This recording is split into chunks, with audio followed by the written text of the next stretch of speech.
December 1st, 2018. A 21-year-old woman, thousands of miles from home, gets ready for a date. It's the eve of her 22nd birthday. She matched with a guy on Tinder, normal enough by every account. She has no idea she'll never see her family again. By the next morning, the man she went home with will be seen on camera, buying a suitcase. This is the story of Grace Millane. Hello and welcome to True Crime Reckoning. Don't forget to subscribe and hit the like button for more stories. The kind of gap year most people only dream about, backpacking across the world, chasing new cities, new cultures, new stories to tell. New Zealand was just one stop on a much bigger journey. On December 1st, 2018 in Auckland, she matched with a local man named Jesse Kempson. 26 years old, unremarkable, ordinary even. They arranged to meet. Nothing about that first message suggested what was coming. They arranged to meet somewhere public, somewhere safe, SkyCity, right by the Christmas tree in the casino's courtyard. He greeted her with a hug.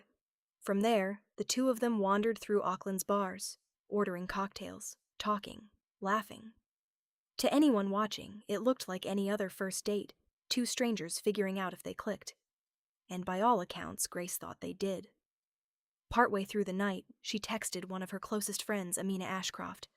"I click with him so well," she wrote. "I will let you know what happens tomorrow." She had no idea that message would be one of the last things she ever told anyone. What Grace couldn't have known was that CCTV cameras inside the bar had already captured something unsettling. While she stepped away to the bathroom, Kempson was recorded going through her handbag. By 9:41 p.m., cameras caught the two of them walking arm in arm into the City Life Hotel where Kempson was staying. It was the last confirmed sighting of Grace Millane alive.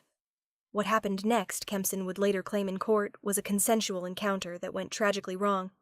He said he strangled her accidentally, during sex. The jury didn't buy it. Not even close. The next day, the actual day after Grace died in his hotel room, surveillance cameras caught Jesse Kempson walking into a supermarket. Calm, unbothered, buying a suitcase. Not to travel. Not to move.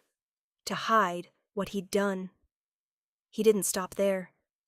That same day, he went on another date with someone else, behaving, by every account, like an entirely normal person living an entirely normal life. Meanwhile, Grace's body was in his hotel room. He also rented a carpet cleaner that day and was seen at a car wash, leaving a small shovel leaning against the wall. Eventually, Kempson drove out to the Waitakere Ranges, a rugged, bush-covered area west of Auckland, and buried her in a shallow grave. When Grace didn't respond to her parents' birthday messages on December 2nd, they knew something was wrong. It was completely out of character for her.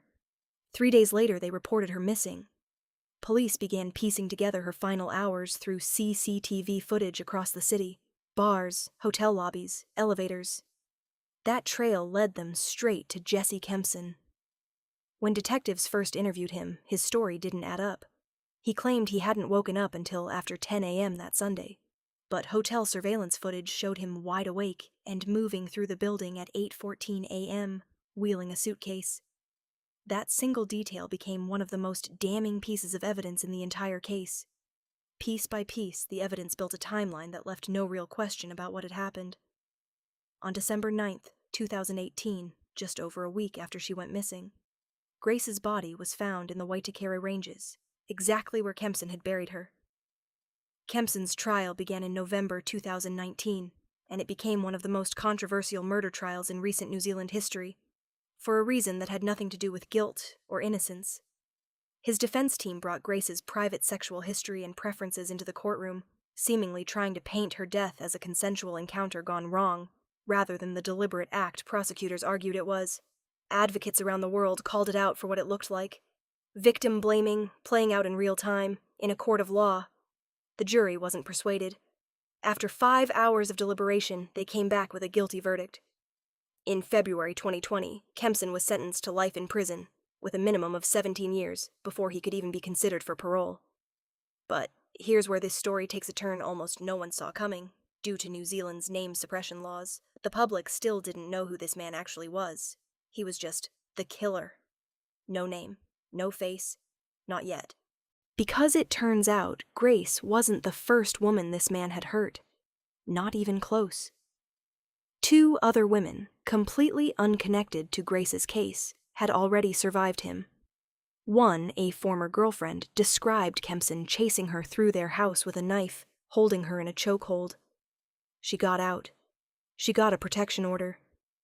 But no charges were ever filed. Then, in December 2018, she saw a blurred photo in the news connected to a missing British backpacker. Something clicked. "I had this gut instinct it was Jesse," she later told the court. "My whole world came crashing down around me again." A second woman, a British tourist just like Grace, who'd also met Kempson on Tinder, realized the exact same thing. The man who raped her, and the man now infamous for killing Grace Millane, were one and the same. In late 2020, in 2 separate trials, Kempson was convicted for both. Only then, once every case against him was resolved, could the public finally learn his name: Jesse Shane Kempson. Grace's family made one thing clear after it was all over: they don't speak his name. To them, she wasn't a headline. She was, in their words, their sunshine. What makes Grace's case so haunting isn't just what happened to her. It's how many warning signs existed before she ever matched with him. 2 women had already lived through his violence. The system hadn't caught up yet. Grace paid the price for that gap. Do you think enough was done to hold him accountable sooner? Let me know in the comments. And if you want more real, verified stories, make sure you're subscribed because there's more truth to uncover.